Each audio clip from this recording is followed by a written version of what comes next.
नमस्ते। आज की वीडियो में बात करेंगे सूर्य ग्रहण के दुष्परिणामों के बारे में और साथ ही साथ जानेंगे ये सूर्य ग्रहण आपके लिए कितना अच्छा है और कितना बुरा है।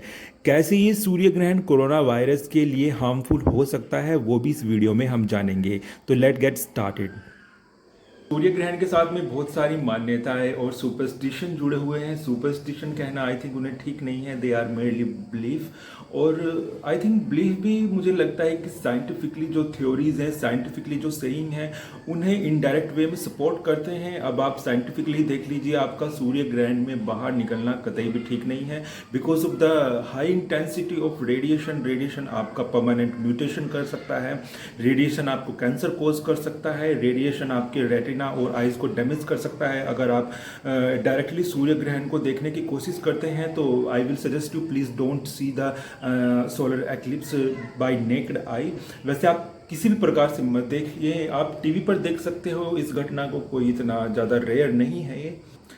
इसके साथ ही सूर्य ग्रहण से जुड़े हुए कुछ इंटरेस्टिंग चीज़ें भी मैं आपको इस वीडियो में बताने वाला हूँ। सूर्य ग्रहण बहुत इंटरेस्टिंग है, हमारे देश में ही नहीं पूरी दुनिया में इसे एक बैड ओमेन समझा जाता है। साइंटिफिक तो जो आधुनिक वैज्ञानिक लोग हैं उनकी व्याख्या इसे लेकर अलग है, पर इसे लेकर बहुत सारी मान्यताएं हैं। यूरोपियन वेस्टर्न कंट्रीज में माना जाता है कि लाइट को चुराने वाले कुछ जो आपके सुपर नेचुरल पावर वाले रोबर्स प्रकाश को चुरा लेते हैं और परमानेंट डैमेज करते हैं भगवान की सत्ता को और गॉड को, वो लाइट चुरा लेते हैं। इसी प्रकार इंडिया में भी कहा जाता है कि कोई दानव या राक्षस सूर्य को निकल जाता है। तो whatever the logic behind it, पर आपको सीधा सीधा यही बताया जाता है कि ये आपके लिए हार्मफुल है।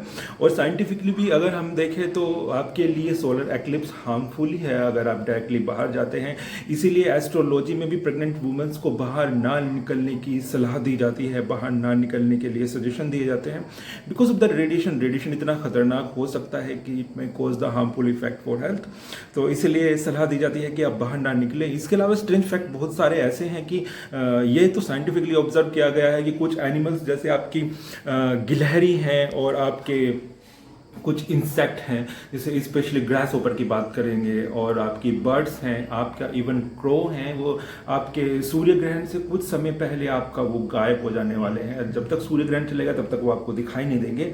तो सूर्य ग्रहण के समय इन एनिमल्स को कैसे रियलाइज होता है कि समथिंग कुछ हम लोग तो न्यूज़ पर देखकर अवेयर हो जाते हैं, तो do you think about that कि ये एनिमल्स कैसे रियलाइज कर पाते हैं कि आज जो है कुछ ऐसा होने वाला है, और दे हाई टू देयर नेस्ट और अपने वो घरों में छिप जाते हैं। पर आई थिंक वो इस चीज़ को लेकर काफ़ी अवेयर होते हैं। साइंटिस्ट इस बारे में एक्सप्लेन करने में भी सही से कोई सटीक थ्योरी तो नहीं दे पाए हैं कि वो क्यों ऐसा करते हैं, पर उन्हें रियलाइजेशन हो जाता है। तो इसके अलावा सूर्य ग्रहण के रेडिएशन से जो है आपके कुछ म्यूटेशन ऐसे भी होते हैं कि कुछ एनिमल स्पीसीज़ में आपके ऐसे चेंजेस हो जाते हैं कि नई स्पीसीज़ भी कई बार डेवलप हो जाती है, ऐसा भी देखने में आया है। और इसके साथ बहुत सारी चीज़ें जुड़ी हुई हैं। मैं यहाँ पर साइंटिफिक और बिलीफ्स दोनों की बात कर रहा हूँ। हालांकि सूर्य ग्रहण एक साल में 2 से 5 ऑब्जर्व करे गए हैं, 2 से 5 सूर्य ग्रहण एक साल में हो सकते हैं। पर इसके अलावा ये भी देखा गया है कि जो संपूर्ण सूर्य ग्रहण है या एक दूसरे का आइडेंटिकल सूर्य ग्रहण है, वो 18 साल 11 दिन में एक बार होता है, जो एक दूसरे का आइडेंटिकल है। वैसे नॉर्मली सूर्य ग्रहण एक साल में 3 से 5 बार पृथ्वी पर अलग अलग जगह देखे जाते हैं। तो सूर्य ग्रहण से आप डरें या ना डरें, इस बात का तो डिसीजन जो है हम नहीं ले सकते। इस बात को हम ना ही कोई इसमें आपका फोर्सफुली किसी को बता सकते हैं कि भाई आप इसे अंधविश्वास को मानिए या आप सूर्य ग्रहण को मत देखिए। पर इसमें जो साइंटिफिकली और बिलीफ कहता है कि ये ह्यूमंस के लिए या एनिमल्स के लिए कतई भी अच्छा नहीं है। अब बात कर लेते हैं, बहुत सारी न्यूज़ वायरल हो रही हैं कि it will destroy the corona virus, it will kill the corona virus and may be turning point for the Covid pandemic. तो ऐसे बहुत सारे साइंटिफिक भी कुछ आई डोंट नो कि वो साइंटिफिक हैं क्या है, पर even I have read them कि कोरोना के लिए ये जो है रेडिएशन और ये सूर्य ग्रहण हार्मफुल हो सकता है, और कोरोना में ना कोरोना परमानेंट इससे ख़त्म हो सकता है वर्ल्ड से। तो अगर बात करें सूर्य ग्रहण की या रेडिएशन की, रेडिएशन किसी भी माइक्रो ऑर्गेनिज्म इवन बैक्टीरिया या वायरस के लिए हार्मफुल होता है।